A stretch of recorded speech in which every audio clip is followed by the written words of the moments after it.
Hey there, Kenneth G Hasty here once again. Today's video is called Don't Oversell. So what do I mean by that? Well, oversell can be sort of a broad-based term, but it implies I'll give you a couple of things. Don't over-embellish, which is part of overselling.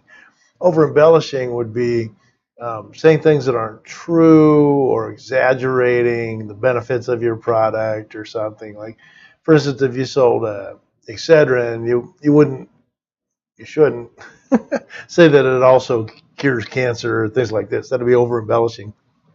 And in pharmaceuticals, that would be illegal. Um, but don't overpromise either. It's really easy to overpromise when you're selling. Selling is an emotional state. People buy on emotion. They justify it with logic, and you've got them kind of in an emotional, positive state. And you want to be able to say, "Oh yeah, we'll do this, and we'll do that, and we can do this and do that."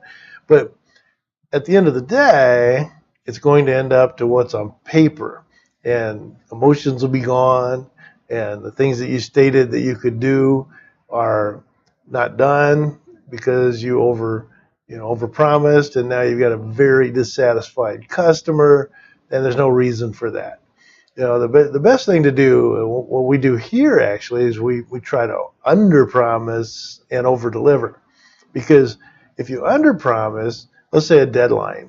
So say something's going to take 2 weeks, and they really want it in a week, and you might be able to get it in a week. So the catch 22 is, do you overpromise and say, yeah, we'll have it there in a week for sure, and then it doesn't show up? Then you're not in very good shape. You got a mad customer. If you say, look, it could be as long as 2 weeks, I just want you to know that we'll do everything we can to try to get it there in a week. Well, then if it's a day over, 2 days over, no big deal. If it's within a week, you're a hero. See the difference? It's just having a little more guts up front to state, what is kind of the facts behind the case instead of the emotions behind it. Also, there's a lot of things in selling, because it's emotional. If you continue to talk after they've given all the buying signals and after they're ready to buy, and you just keep overselling and overselling, reselling and reselling, there's a really good chance that they'll back out of it and they'll say, no, thank you, I changed my mind. Because all of a sudden the alarms go off in somebody and they're like, well, what's going on here? Why are they trying so hard to make sure So if you have something that's worth buying and you're selling it, whatever the product may be, whatever the service may be, then sell it. If they're ready to buy it, then take their order, and that's that.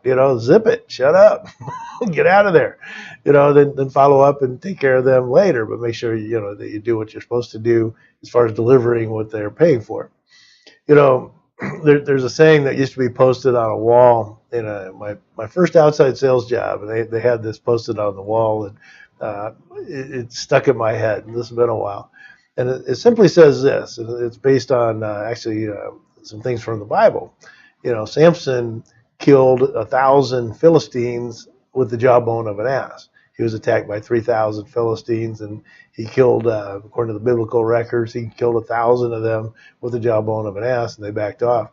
So what the sign said is, Samson killed 1,000 Philistines with the jawbone of an ass, and every day 1,000 or more sales are killed with the same weapon.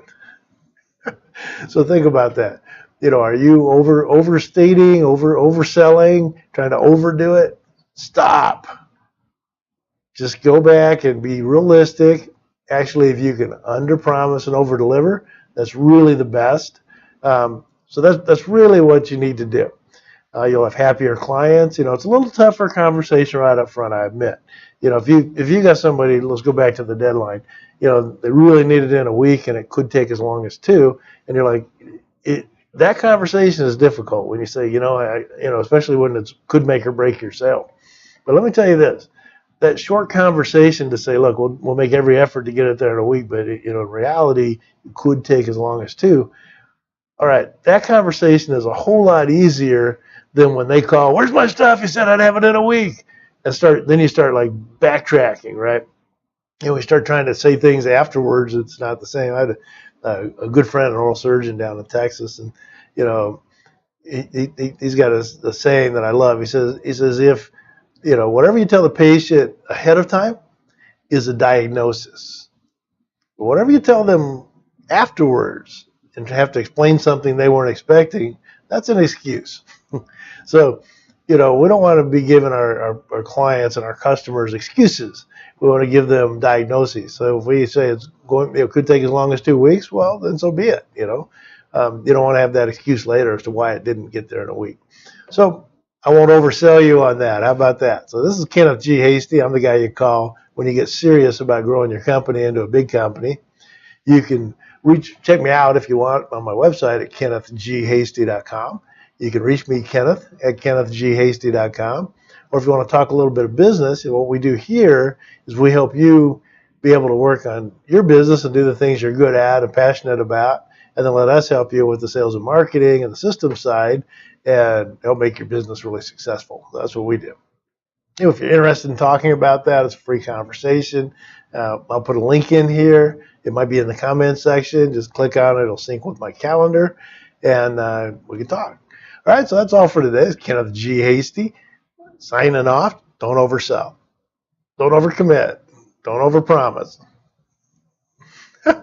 Don't keep watching this video. All right, talk to you later. Bye.